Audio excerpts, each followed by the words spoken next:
here. We're going to start our event in a moment. My name is Jorge Luani. I'm the director of the Cuban Research Institute. We organized today's event, Currency Conversions, Foreshadowing the End of Cuba's Dual Economy. I also want to recognize the co-sponsorship of the Department of Global and Socio-Cultural Studies, my own department, as well as the Department of Economics, because as you will see, this is sort of an interdisciplinary project that we're going to hear about today. Very pleased to introduce our guest speaker. I'm not going to try to pronounce her real name. I'm just going to call her Minu because everyone calls her Minu. Tankha, who is an assistant professor in the Department of Anthropology at Portland State University. I just heard from her that this is where our former colleague Alex from the anthropology program is now teaching.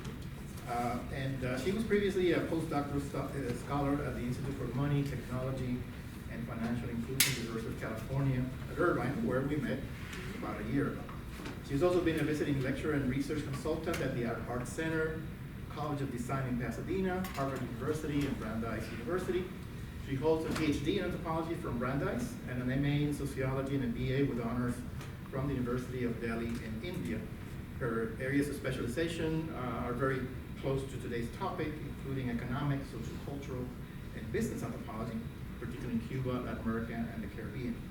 Her doctoral dissertation focused on this topic, on Cuba's dual currency system.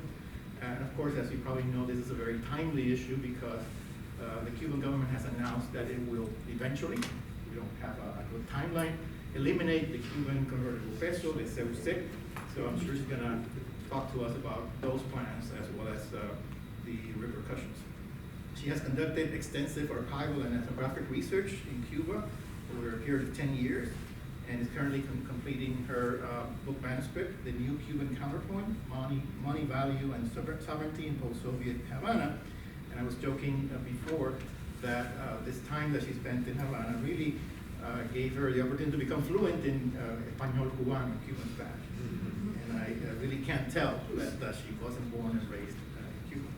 In addition, Minu is the author of several journal articles and book chapters, including manuscripts under review for preparation in several places, like the New West Indian Guide, a very prestigious Dutch journal, Cultural Anthropology, and the Journal of Cultural Economy, and other professional venues.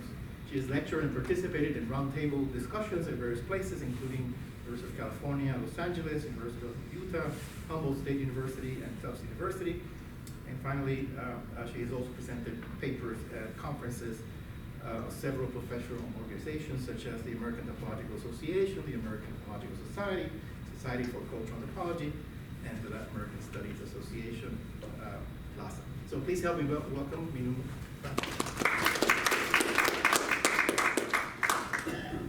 Thank you so much, Jorge, and to the Cuban Research Institute for inviting me to speak. And thank you to Amy and Paula, they're not here, but for offering all the logistical support, and to you all for coming. So the talk I'm going to give today, as Jorge mentioned, is based on ethnographic research conducted over a period of 10 years in Havana on monetary policy, on cultural histories of money, dating back to the colonial period, as well as to sort of more contemporary everyday social practices of money. I lived in Havana for a period of 2 years, from mid-2009 to mid-2011, but I've gone back every year since then for shorter stints of follow-up field work. Also, I just want to mention that what I'm going to present today is very much a sort of Havana story, right? I'm not trying to say that this represents other parts and other regional experiences. And what I'm going to trace today is shifts that I've observed over these past 10 years. And I think of this more as sort of glimpses that I'm going to give you in service of delineating a kind of arc of change, or perhaps lack thereof, right? So I'm also not an economist. I have a training in economics, but I'm drawing more on approaches in anthropology, in economic and cultural anthropology, that view economic practices sort of embedded in social and political histories, and also in questions of morality and personhood. So as we all know, the Cuban economy has been undergoing a process of restructuring and diversification since the fall of the former Soviet Union in the 1990s, when Cuba lost its main trading partner and plunged into severe economic crisis, officially termed the special period during peacetime, during which the Cuban government began implementing a more market-oriented reform process geared toward increasing foreign investment and private sector operations, particularly to boost tourism, to enable remittances from the diaspora. It expanded sort of few self-employment opportunities, while attempting to maintain existing socialist welfare provisions. And all of this given the constraints of the US embargo or blockade against trade with Cuba. So Cuba's dual currency system has really been the central facilitator of this ongoing reform process.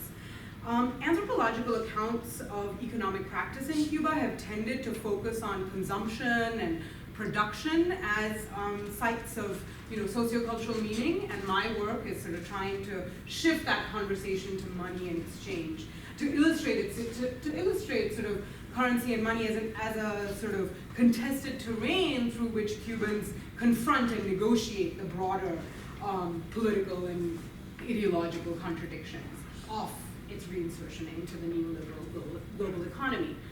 So for over 2 decades, economic activity in Cuba has been formally bifurcated by restrictions in access to and uses of 2 national currencies, the Cuban peso and the hard currency, the Cuban convertible peso, or the CUC, that's pegged to the US dollar. The US dollar also circulated alongside the CUC and the peso for about a decade, but was discontinued in 2004. In my work, I revisit sort of classic ethnographies, classic anthropological accounts of spheres of exchange in pre-colonial society and I use them to underscore their continued relevance in understanding sort of current deliberations around money and exchange in Cuba. So I've argued that the dual currency system has created sort of official socialist and capitalist or sort of state and market spheres of exchange that differentiate and oppose discrete types of money, discrete types of commodities, sort of physical spaces in the city and in the country, different forms of social relationships, types of labor, and regimes of value, right? So former accounts or ethnographies of exchange identified the kind of separation of the exchange of subsistence products from the exchange of valued products or repositories of wealth. And in Cuba, you see this in the ways that the sort of capitalist CUC has been restricted to foreign sectors of the economy, such as tourism. It's used in hotels, sort of posh restaurants, metered tourist taxis, to buy largely imported luxury and higher quality goods and services in specific dollar stores.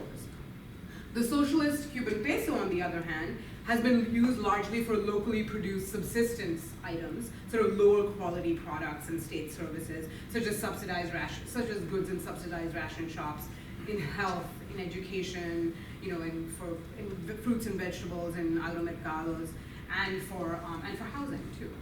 So some scholars argue that these sort of separation of spheres of exchange are in fact activity or production spheres that are divided and ordered by the amount and type of skill of labor that's expended.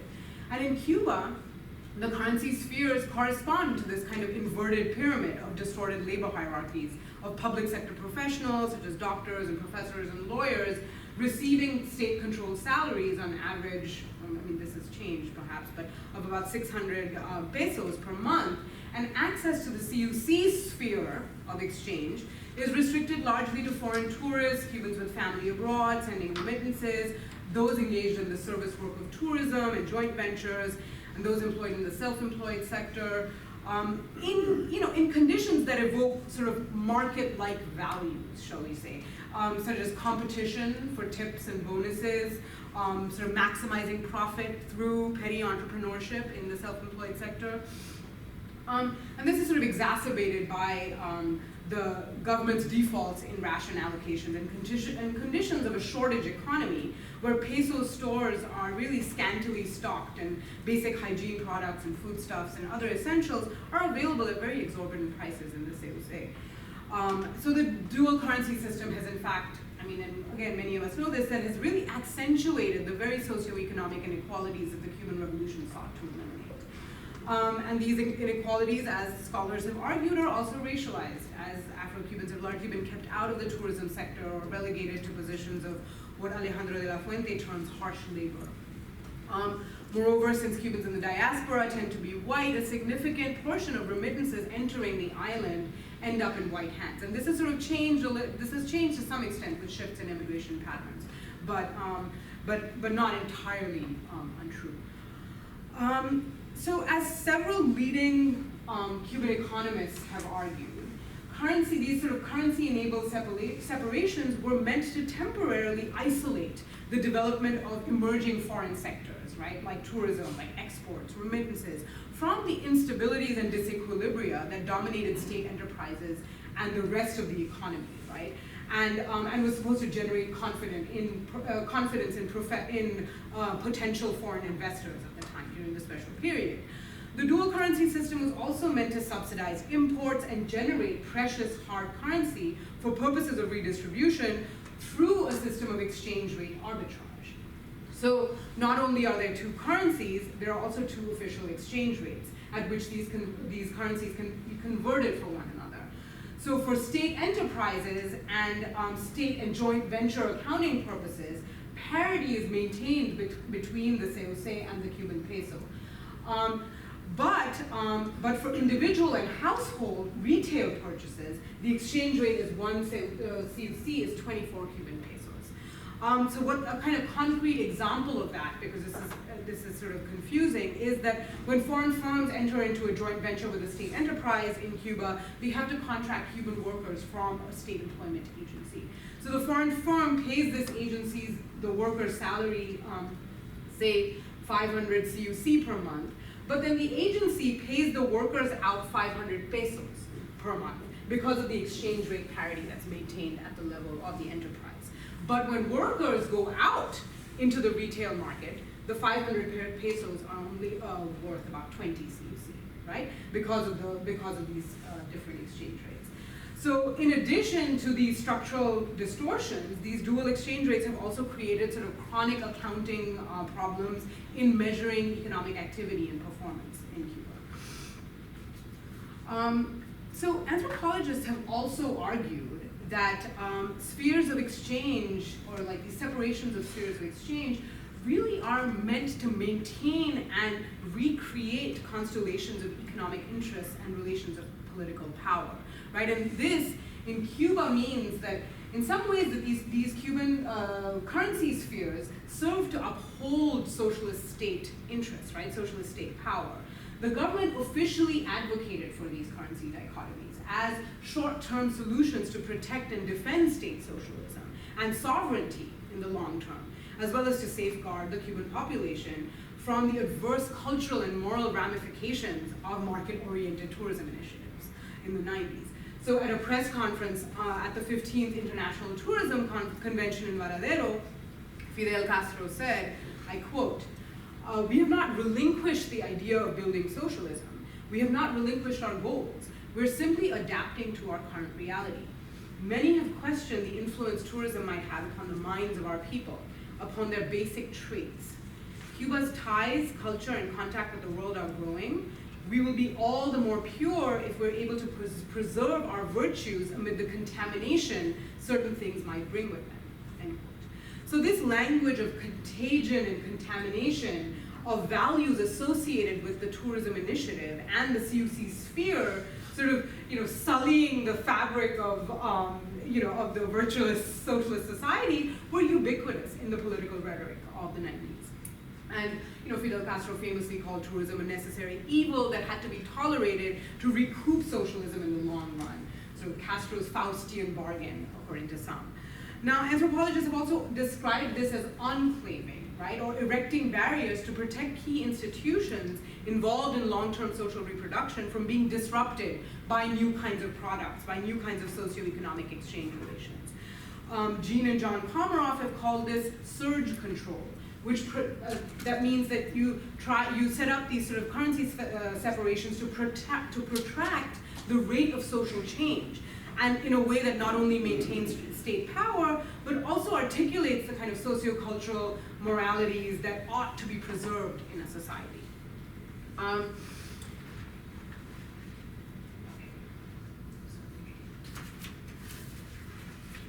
So you see this on the actual bills themselves, right? This advocation of separations of bills, of values. So the formally mandated separations of state and market activity, or socialist and capitalist spheres, is visible on these banknotes. In a seminal essay on the two sides of a coin, anthropologist Keith Hart reminds us of the mutually constituted qualities of money as both a token issued and authorized by the state, the head, as well as a commodity produced through relations of the market, the tail. So the dual economy in Cuba is reminiscent of this, but also distorts these two sides of a coin by severing the head and the tail, right, and transposing them onto different currencies. So the Cuban peso is the head, stamped with the faces of Ernesto Guevara, of Jose Marti, right, the founding fathers of the Cuban nation state, of state socialism. But the CUC, the tail, is marked by Guevara's mausoleum, it's marked by the monument in the Plaza de la Revolución of Jose Marti, that are all important tourist attractions as well. They're sort of, a sign of a sign. All of these are corresponding, right? All the bills have the kind of corresponding tourist attraction. So these monetary dualities were so strictly enforced in practice at a particular time, so much so that tourists traveling to Cuba didn't even know that the Cuban peso circulated in the economy. So tourists would be duped into paying hefty prices for sort of clumsily packaged Cuban peso bills and coins that they assumed were sort of numismatic relics of a bygone revolutionary era, right? To be carried home as souvenirs. And so this was due to the kind of enclave package tourism promoted by the Cuban government that confined foreigners to specific sites and neighborhoods and restricted Cubans from entering these spaces, entering tourist hotels, resorts, and restaurants, except for the workers. This ban was lifted in 2007, but continued to be enforced informally and selectively.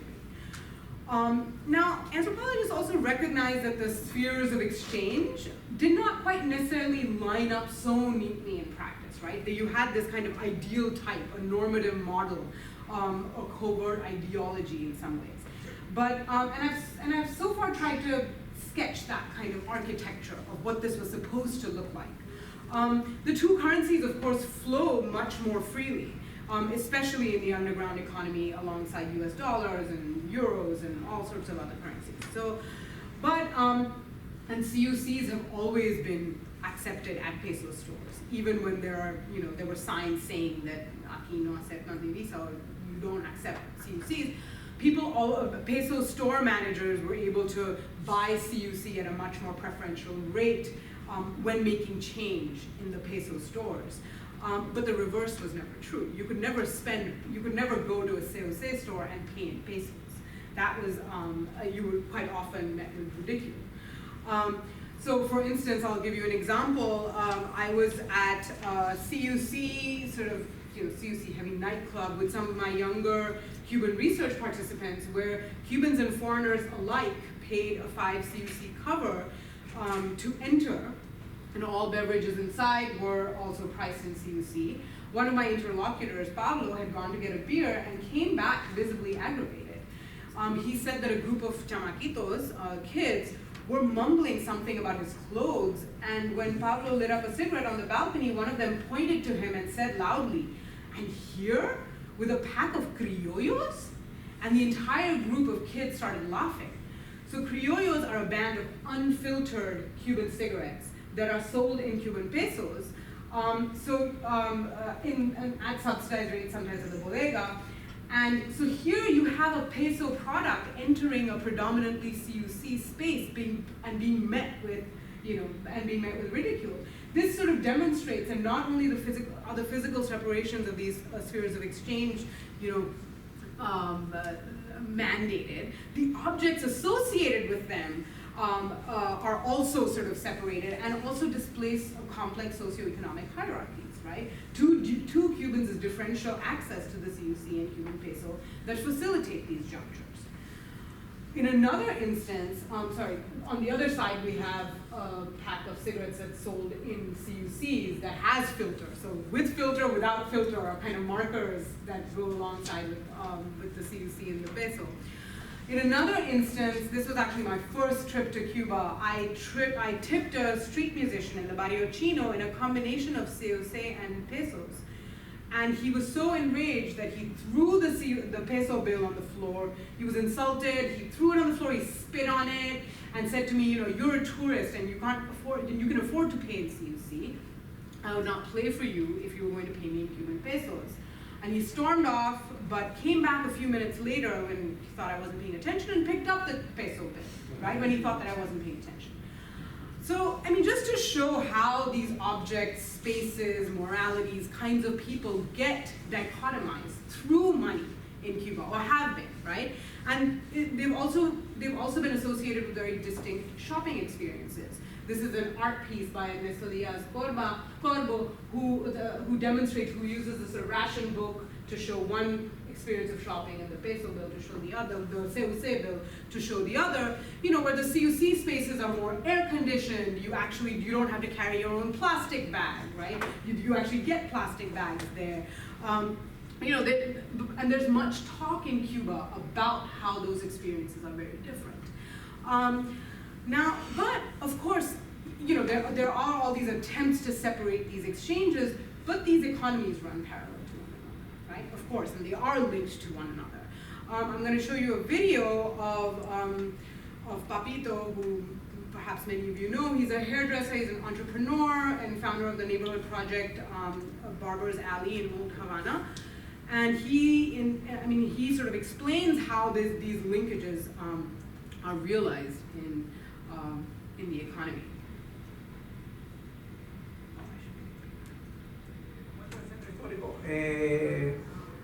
Por lo regular,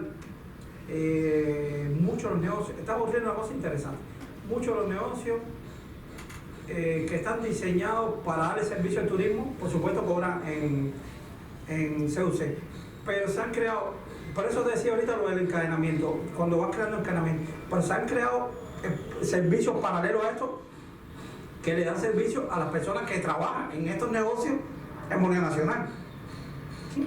O bueno, operan en las dos monedas, pero lo más importante es cómo se diseñaron. O sea, que su cliente final no es el turista, sino las personas que le dan servicio a los turistas. Entonces vas creando un encadenamiento donde generas empleo, porque al final estás creando empleos también a otros. Por ejemplo, hay una señora, hay gente que tiene negocio en la familia que su trabajo es hacer el almuerzo a los trabajadores de los restaurantes, por ejemplo. Entonces, ¿qué es lo que hay detrás de todo esto? Y al final se genera todo eso, son buenísimos, ¿eh? So, I mean, you see, and he's sort of articulating it as a kind of front stage, backstage economy that you see with the CUC and the peso, but you also see them as intrinsically linked, right? They're not completely separate; they're running parallel to one another. I'm going to now read you a poem by Alexis Pimienta.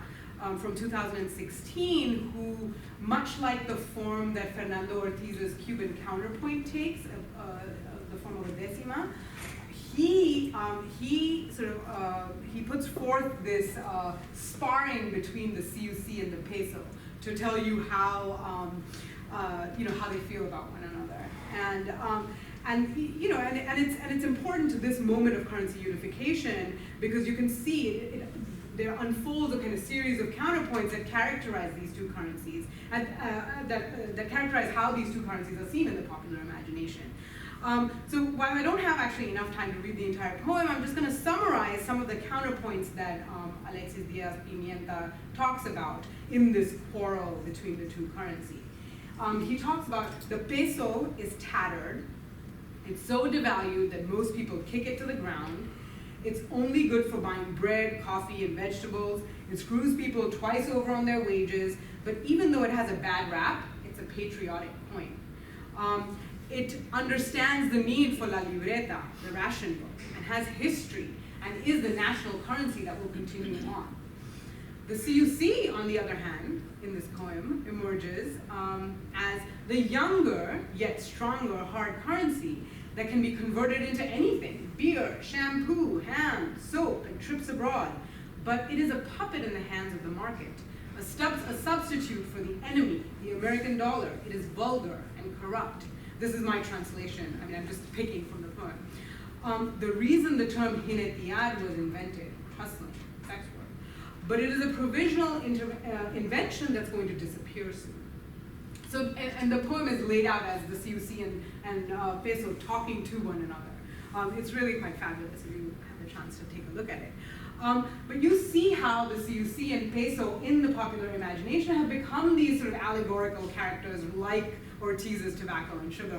And in the same ways, actually, that the Cuban counterpoint was part of a larger debate about national sovereignty and Cuba's dependence on sugar, this debate too is very much about the economy's dependence on tourism and imports. There's much to be said here regarding how the sort of parallels between the dual currency system and Ortiz's counterpoints between sugar and tobacco, and I'm happy to sort of go more into that, but I'm going to move on to currency unification.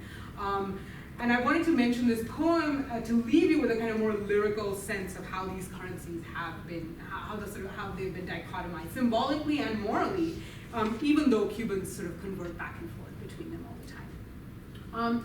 So now, since 2010, there has been a new wave of economic reforms known as los lineamientos that have created several shifts in the economic landscape toward a system Cuban economists have termed market socialism. This has included, among other things, legalizing the purchase and sale of property, trimming state payrolls, and expanding the self-employment sector, creating favorable terms for foreign direct investment, as well as restoring diplomatic ties with the United States, though we don't know where that is right now, but that was definitely part of the goals of los lineamientos. Now, currency unification is one of the biggest challenges at the moment, and it was definitely laid out in los lineamientos as well. But it's the biggest challenge because of the distorted exchange rates that I mentioned, the price and wage structures that don't actually correspond to these disparate accounting practices, and this is just to name a few. And economists have again long argued that it isn't the dual currencies themselves, but the dual exchange rates and prices and wage structures that are the problem. But in 2014, a process to eliminate the dual currency system was put into motion that will lead to the eventual demise of this infamous CUC. There's much intrigue around and debate, especially in the last year, around how this will actually be achieved. And there's also very fragmented public information about it, honestly. But the end of the dual currency system and the implementation of los lineamientos more generally mark sort of open embrace or perhaps resignation to the interaction and mutual constitution of state and market, right? So of the head and the tail of the peso itself. Some steps toward unification are gaining momentum to avoid constant trips and currency conversions in exchange rate bureaus, but also to create trust in the Cuban peso that Cubans at the moment think of small change, something to be spit on, right? So now prices are being listed in both currencies. And there are omnipresent signs such as these in CUC stores declaring that they accept payments in CUC and pesos, such as this. This is another such sign, and here it says actually that you can pay in a combination of CUC, pesos, and debit cards, right? You can do one exchange, one transaction in a combination of all these different instruments. And in fact, when I was there in November, and certain stores were even incentivizing using debit cards, giving you discounts, 20% discounts on purchases if you were using debit cards. So there is a sort of nascent push towards electronic payments, but very, very, very, very early. There are also signs like this. Most stores have these lists of conversions between the CUC and the peso bills to facilitate the use of the pesos. And very sort of exact amounts, right? Earlier people, again, you'd make change, but these are very specific prices to know the equivalent, right? It's trying to set up a kind of equivalence between these two spheres. For instance, here you see bills at restaurants are presented in both currencies. So you have a split at right. So here you see the cost is $9.35, but the amount in pesos is 233.75 cents. So this is happening. This is routine. Most people are not even paying attention to this, but you do see this all the time. In fact, I think this wasn't this trip, but in an earlier trip at El Cocinero, a very upscale paladar in Havana, I asked almost in a tongue-in-cheek fashion, can I pay in pesos here? Because I expected them to sort of look at me with disdain. But actually, the waitress turned around to me and said, "Ma'am, you can pay in dollars, CUC, or pesos." So we did end up paying the bill in all three currencies. You see that here. And this is in 2016. So this is really at the time when this is sort of the Obama boom, right? Where there were many tourists coming to the island. There were a lot of transactions in dollars. I have to say, people at street corners were changing dollars. And the reason for this is, and the reason why businesses like El Cocinero need dollars is because they're sourcing a lot of their inputs from the United States. And they have family members or suppliers in the US that are sending them ingredients that you just cannot find in Havana. So they want these dollars. And they were happy to accept payment in all these three currencies.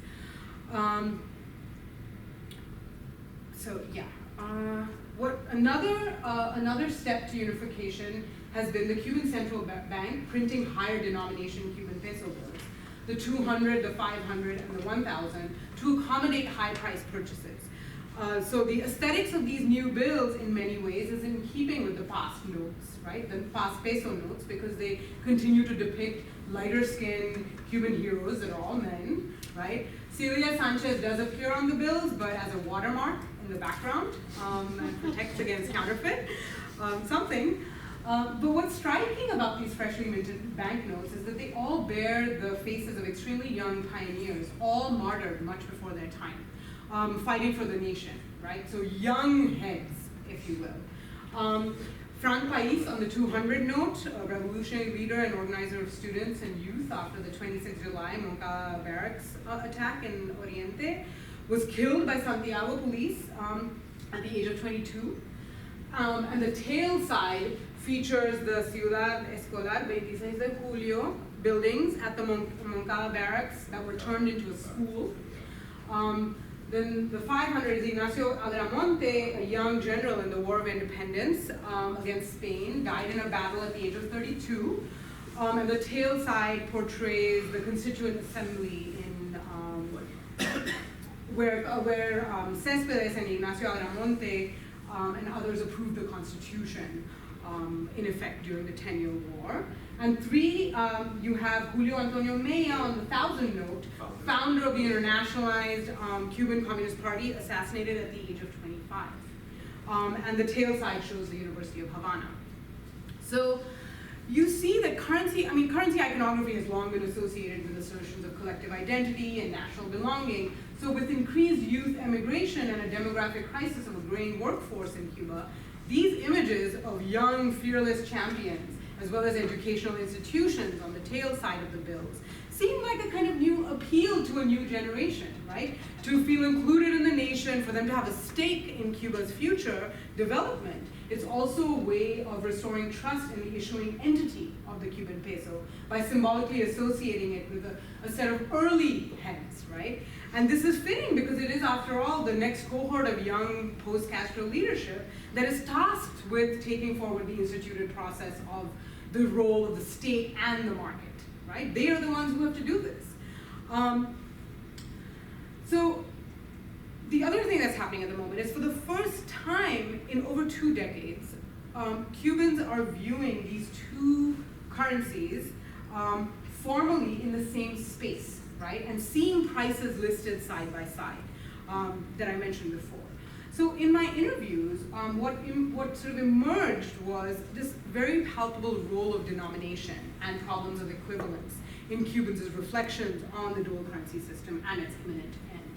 So One 35-year-old woman said to me, I quote, "Now we realize that the dual currency system, was to confuse us, to make us think that our economy was strong. But it isn't. And you realize it when you go to the shop and see the prices. It isn't the same paying 2 COC for a bottle of oil as paying 60 pesos. Another woman, as she opened her wallet, showing me the different compartments in her wallet for CUC and pesos, said to me, I quote, "It's as if we were bipolar with the dual currency system. We didn't even realize because we never saw the prices together. If we wanted to buy tomatoes, we'd go to the agro. If we wanted to buy toilet paper, we would go to the shopping. They were separate, But now, when I see the toilet paper is 40 pesos, you're like, wow, this peso is even more worthless than we thought. This economy is so screwed." End quote. Another informant said to me, "We're so stupid. Just because they, the state, called it hard currency, we actually believed it was worth something. But CUC is just a piece of paper, a piece of shit, not worth anything outside Cuba. Now you realize when you go to a store and want to buy a refrigerator, you will have to carry sacks of peso notes, like Gorky when he paid his fine. You remember." What this person was referring to was a moment when was it? 2008, when Gorky, punk rocker in Cuba, the frontman of Porno para Ricardo, was thrown in jail as a kind of performance of protest, paid his bail of 600 pesos in 5 centavo coins, right? So they're kind of evoking this image of Gorky as they're thinking about buying refrigerators at the current moment. Now going back to the poem, the Alexis the Athenians poem, I'm actually gonna read you a stanza from there to show how the CUC has now become the currency that has no value, right? So here the peso is taunting the CUC, saying poor CUC was invented by some clumsy economist, plain capitalist, but never got it. It's $1, but no. So sad. The CUC doesn't get it, and I feel bad, but I also smile. So this is the peso speaking, right? It thinks it's a foreign currency. Wake up, you there outside, to the CUC. You have no value. You are, and this is worse, a bluff, a fraud, nothing. An invented currency for the internal market. So here too, the CUC again is the one, is sort of, you see a kind of reversal, that the CUC is the currency that is worthy of being spit on. It's not the peso.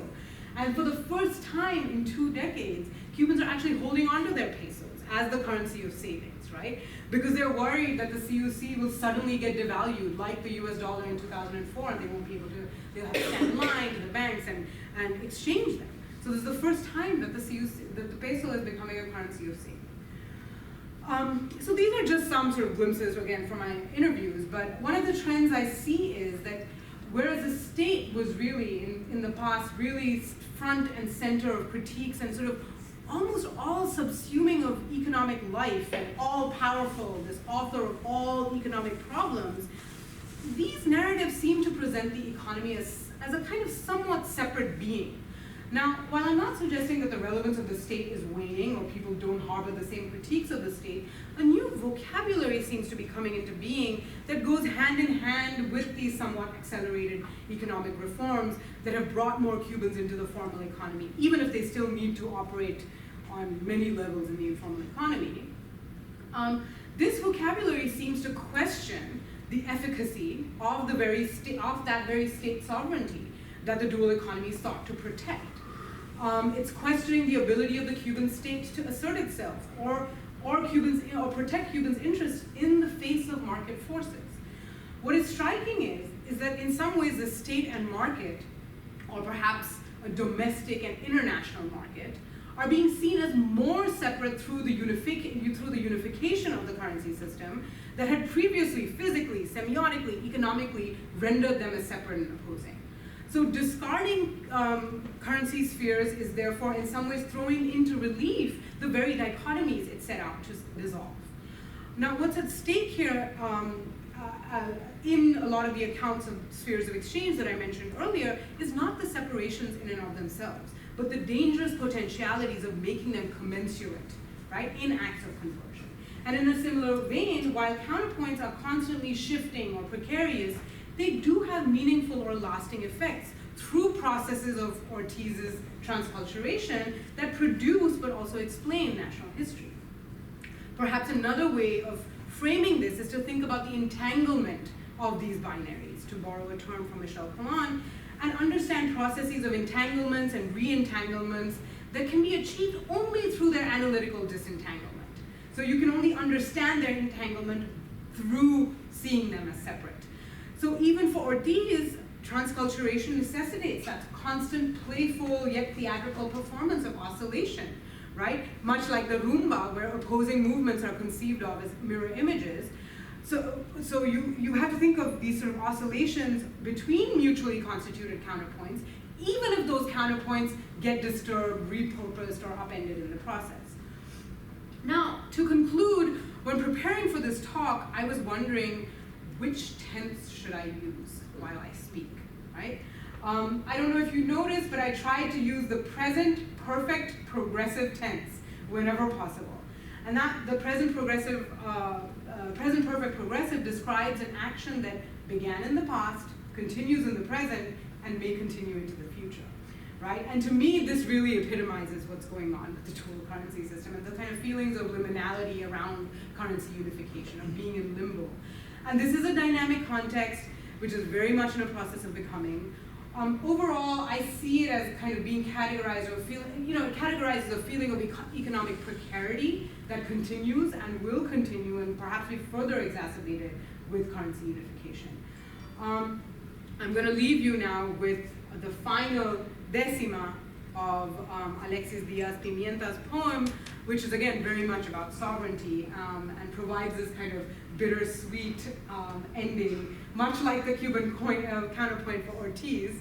Yeah, I'm just gonna read this and leave you with this. So the CUC, talking to the peso, cierra ya la boca, peso. Peso, cállate tú, convertible. CUC, el diablo es imposible. Peso, hay cambios, te irás por eso. CUC, como hay cambios y en exceso, mejor no llevarnos mal. No vaya a ser que al final dé un giro el que no legisla y el dólar sea en la isla la moneda nacional. The translation is over there. So I'm going to leave you with that, and I will speak faster. Thank you so much for listening.